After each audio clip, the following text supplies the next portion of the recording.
यहाँ पे पैर रखना और किसने नहीं रखना, ये जो उन्होंने ऐलान किया था उसके लिए हम यहाँ पे आए। हमने बोला हमको हनुमान चालीसा पढ़ने के लिए किसी की परमिशन की जरूरत नहीं है। नमस्कार, मैं हूं जितेंद्र दीक्षित। महाराष्ट्र में हनुमान चालीसा को लेकर विवाद अब इतना बढ़ चुका है कि बात पुलिस थाने से लेकर जेल और अदालत तक जा चुकी है। इस वक्त महाराष्ट्र के एक सांसद और एक विधायक सलाखों के पीछे की हवा खा रहे हैं। महाराष्ट्र की राजनीति में हनुमान जी की एंट्री हुई है। राज्य की सियासत में हनुमान चालीसा पढ़ने का मुद्दा छाया हुआ है और सभी पार्टियां किसी न किसी तरह से इस बहती गंगा में हाथ धोने की कोशिश कर रही हैं। इसी कड़ी में महाराष्ट्र के अमरावती जिले से निर्दलीय सांसद नवनीत राणा और उनके पति रवि राणा, जो कि निर्दलीय विधायक हैं, भी कूद पड़े। उन्होंने ऐलान कर दिया कि हम उद्धव ठाकरे के घर के बाहर आकर हनुमान चालीसा का पाठ करेंगे। अपने इस ऐलान के बाद बीते शुक्रवार की सुबह राणा दंपत्ति गुपचुप मुंबई भी आ पहुंचे। राणा दंपत्ति मुंबई पहुंचकर खार इलाके में एक घर पर ठहरे। जैसे ही शिवसैनिकों को इस बात की जानकारी मिली, उन्होंने उस घर का घेराव करना शुरू कर दिया। हिंसा होने के खतरे को भांपते हुए मुंबई पुलिस राणा दंपत्ति के पास पहुंची और उन्हें सीआरपीसी की धारा 149 के तहत एक नोटिस थमाते हुए कहा कि ठाकरे के घर के बाहर हनुमान चालीसा पढ़ने की कोशिश ना करें, क्योंकि इससे कानून व्यवस्था की स्थिति खराब हो सकती है। मुंबई पुलिस से नोटिस मिलने के बावजूद राणा दंपत्ति अपनी जिद पर अड़े रहे और उन्होंने मीडिया से कहा कि वे हर हाल में ठाकरे के बंगले मातोश्री के बाहर जाकर हनुमान चालीसा का पाठ करके रहेंगे।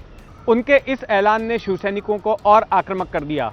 शिवसैनिक मातोश्री के बाहर भी इकट्ठा होकर राणा दंपत्ति का इंतजार करने लगे।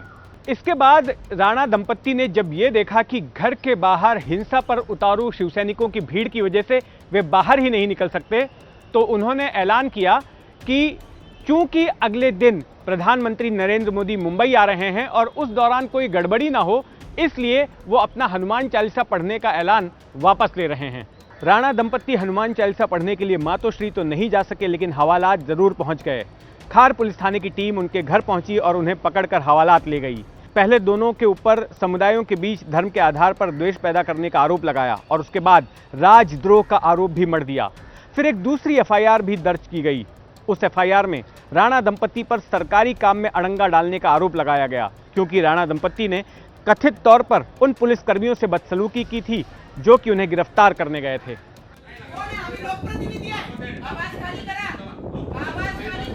जब दोनों को अदालत में पेश किया गया तो पुलिस ने उनकी रिमांड मांगी, लेकिन अदालत ने पुलिस को रिमांड देने से मना कर दिया और पति पत्नी को 14 दिन की न्यायिक हिरासत में भेज दिया।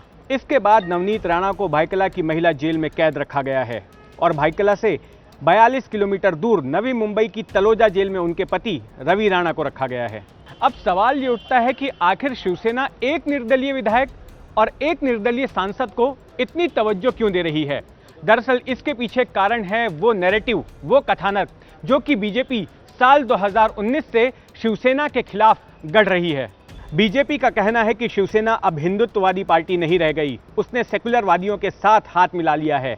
राणा दंपत्ति हनुमान चालीसा पढ़ने के अपने ऐलान के जरिए बीजेपी के उसी कथानक को मजबूत करते नजर आ रहे थे।